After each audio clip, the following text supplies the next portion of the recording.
Hi, thank you for tuning back in. This is part C of this week's reading of The Story by Max Lucado. My name is Lesley Donaldson. Thank you for tuning back in. Each segment is about 25 minutes. So today we started with part A, would be the discussion questions for chapter 3.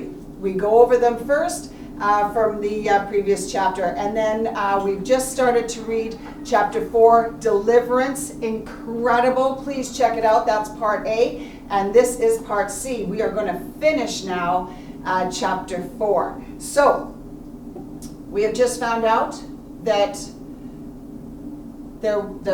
God had sent a plague of frogs. Pharaoh said, okay, fine, Moses, I'll let your people go if you get rid of all the frogs. But then he reneged on the deal. I know what that's like.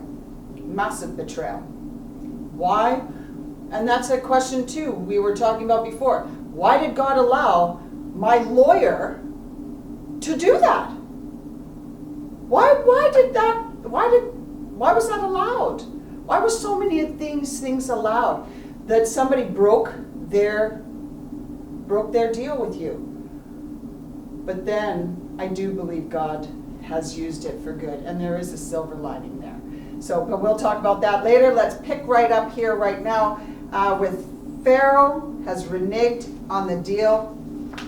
If you have your own book, we are on page 50, just a little ways down where it says, with the immediate crisis resolved, Pharaoh again stubbornly refused to make good on his part of the deal. So Moses hit the dust with his staff, and gnats swarmed the land. Pharaoh's magicians could not replicate this plague, and they expressed respect for the Hebrews' God.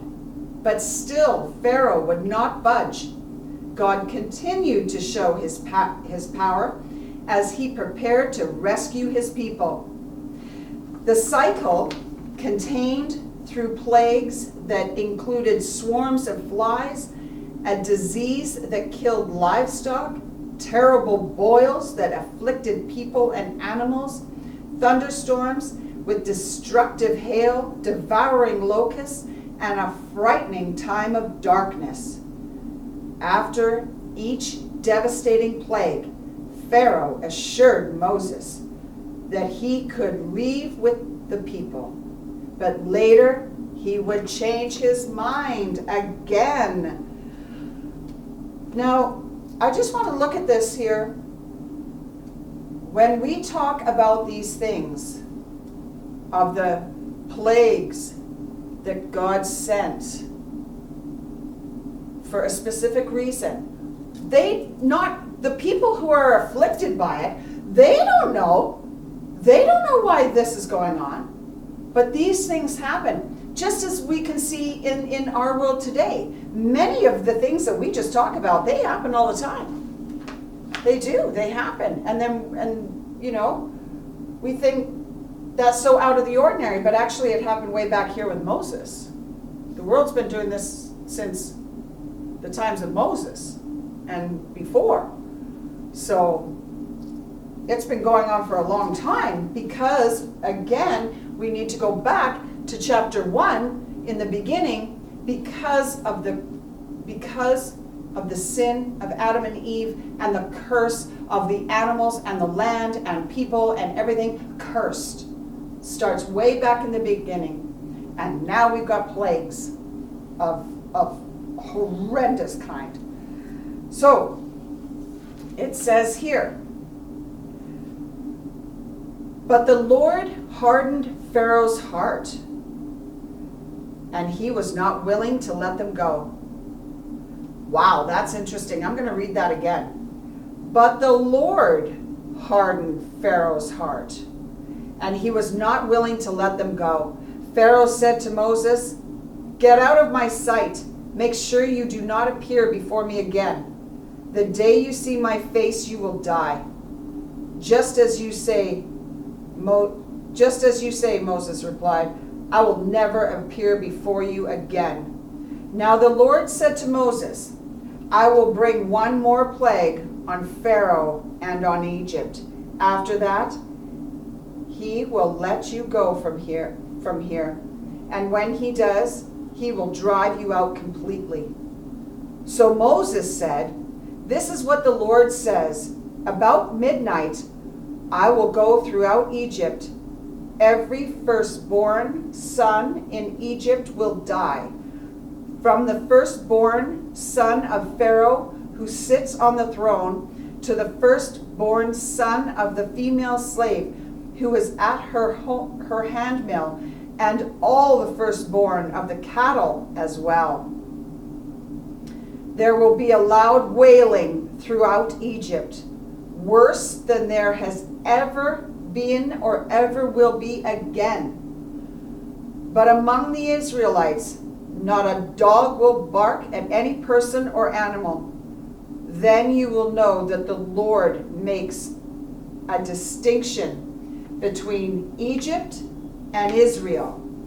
All the officials of yours will come to know me, bowing down before me and saying, Go, you and all the people who follow you.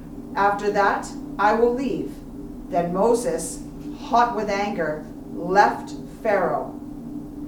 The Lord said to Moses and Aaron in Egypt, This month is to be for you the first month of your year.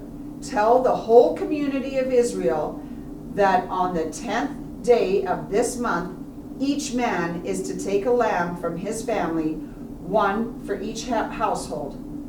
The animals you choose must be year-old males without defect, and you may take them from the sheep or the goats.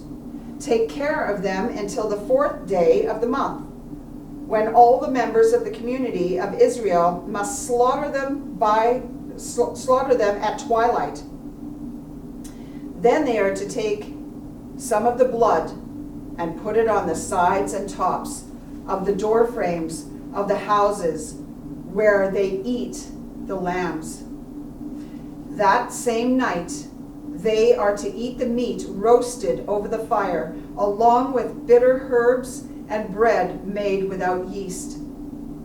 This is how you are to eat it, with your cloak tucked into your belt, your sandals on your feet, and your staff in your hand. Eat it in haste. It is the Lord's Passover.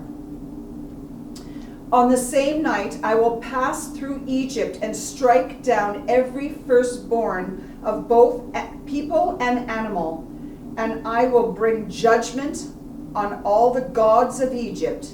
I am the Lord. The blood will be a sign for you on the houses where you are, and when I see the blood, I will pass over you. No destructive plague will touch you when I strike Egypt. Then Moses summoned all the elders of Israel and said to them, Go at once and select the animals for your families and slaughter the Passover lamb. Take a bunch of hyssop, dip it into the blood in the basin, and put some of the blood on the top and on the both sides of the door frame. None of you shall go out of the door of your house until morning. When the Lord goes through the land to strike down the Egyptians, he will see the blood on the top and the sides of the doorframe and will pass over that doorway. And he will not permit the destroyer to enter your houses and strike you down. Obey these instructions as a lasting ordinance for you and your descendants. The Israelites did just what the Lord commanded Moses and Aaron. At midnight, the Lord struck down all the firstborn in Egypt, from the firstborn of Pharaoh, who sat on the throne, to the firstborn of the prisoner who was in the dungeon, and the firstborn of all the livestock as well. Pharaoh and all his officials and all the Egyptians got up during the night, and there was a loud wailing in Egypt, for there was not a house without someone dead. During the night, Pharaoh summoned Moses and Aaron and said, "Up, leave my people, you and the Israelites. Go, worship the Lord you have requested. Take your flocks and your herds as you have said, and go, and also bless me."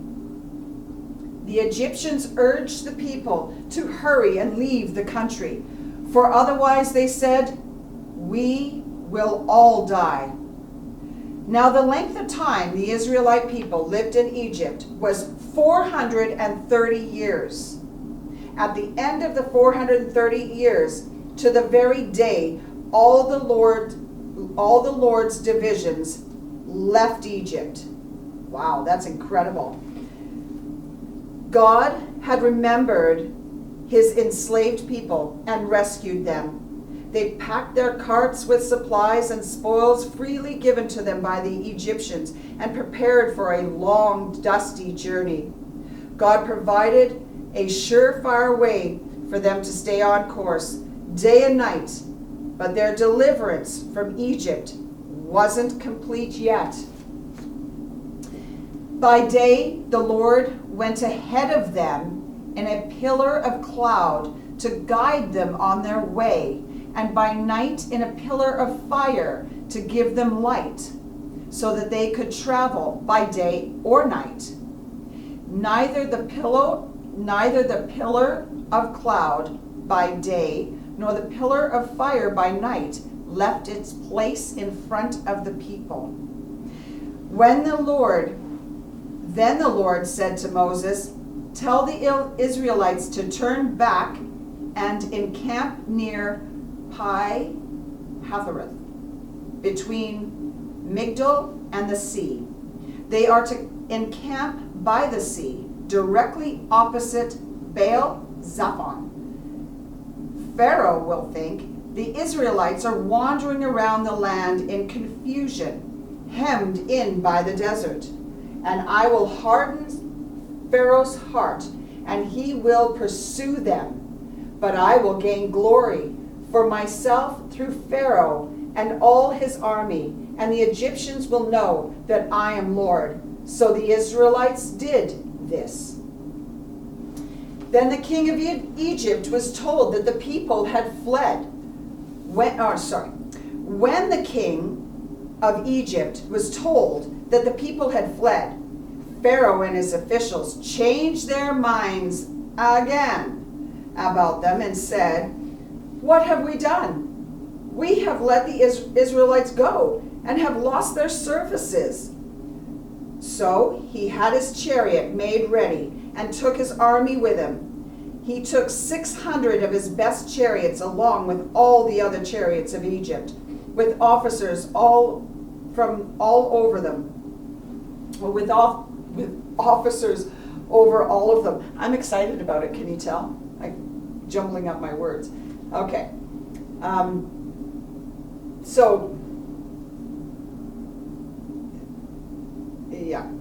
on here. Oh dear.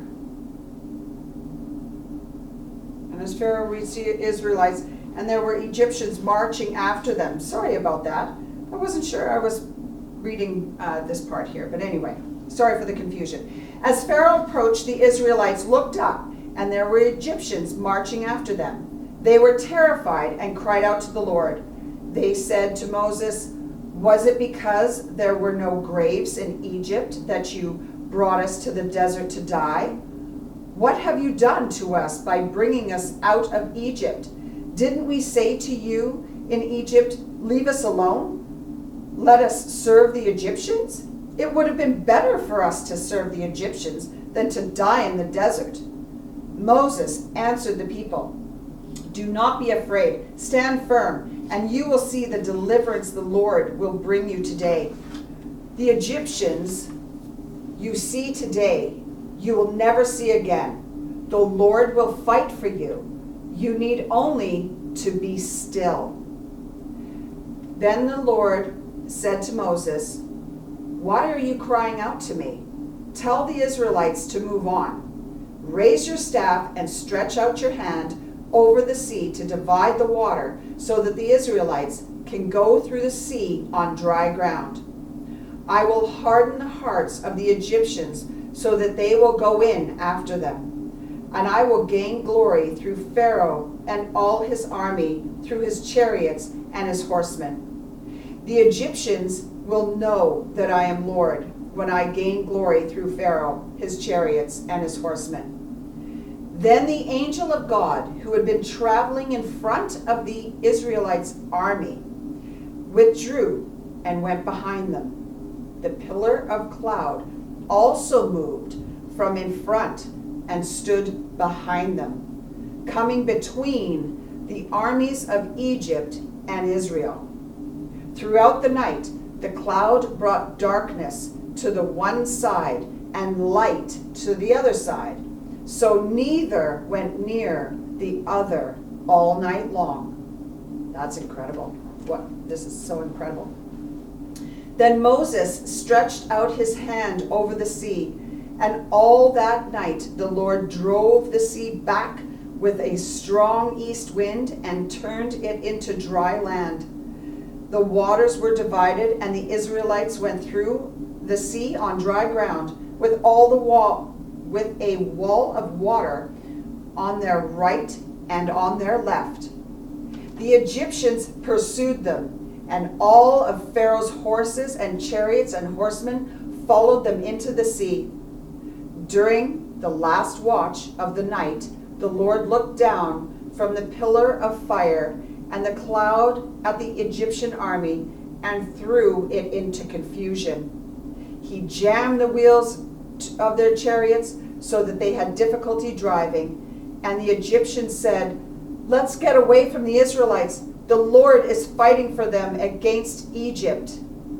Then the Lord said to Moses, "Stretch out your hand over the sea so that the waters may flow back over the Egyptians and their chariots and horsemen." Moses stretched out his hand over the sea, and at daybreak the sea went back to its place. The Egyptians were fleeing toward it, and the Lord swept them into the sea. The water flowed back and covered the chariots and the horsemen. The entire army of Pharaoh that had followed the Israelites into the sea, not one of them survived.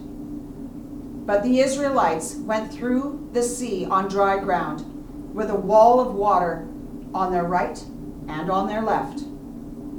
This unforgettable escape impressed upon the Israelites that God was indeed taking care of them. Enemy horses and chariot drivers were thrown into the sea. The people celebrated and sang for joy. And it says here, then Moses led Israel from the Red Sea, and they went into the desert of Shur. For 3 days they traveled in the desert without finding water. When they came to Marah, they could not drink its water because it was bitter. That is why the place is called Marah. So the people grumbled against Moses, saying, "What are we to drink?" Then Moses cried out to the Lord, and the Lord showed him a piece of wood. He threw it in water, and the water became fit to drink. There the Lord issued a ruling and instruction for them and put them to a test. He said, "If you listen carefully to the Lord your God and do what is right in his eyes, if you pay attention to his commands and keep all his decrees, I will not bring on you any of the diseases I have brought on the Egyptians, for I am the Lord who heals you." Then they came to Elim, where there were 12 springs and 70 palm trees, and they camped there near the water. The whole Israelite community set out from Elim and came to the desert of Sin, which is between Elim and Sinai. On the 15th day of the second month after they had come out of Egypt in the desert, the whole community grumbled against Moses and Aaron. The Israelites said to them, "If only we had died by the Lord's hand in Egypt, that there we sat around pots of meat and ate all the food we wanted, but you have brought us out into the desert to starve this entire assembly to death." So Moses and Aaron said to the Israelites, "In the evening you will know that it was Lord who brought you out of Egypt. And in the morning you will see the glory of the Lord, because he has heard your grumblings against him. Who are we that you should grumble against us?" Moses also said, "You will know that it was the Lord when he gives you meat to eat in the evening and all the bread you want in the morning, because he has heard your grumblings against him. Who are we? You are not grumbling against us, but grumbling against the Lord." Then Moses told Aaron, "Say to the entire Israelite community, 'Come before the Lord, for he has heard your grumblings.'" While Aaron was speaking to the whole Israelite community, they looked towards the desert, and there was the glory of the Lord appearing in the cloud. The Lord said to Moses, "I have heard the grumbling of the Israelites. Tell them, at twilight you will eat meat, and in the morning you will be filled with bread. Then you will know that I am Lord your God."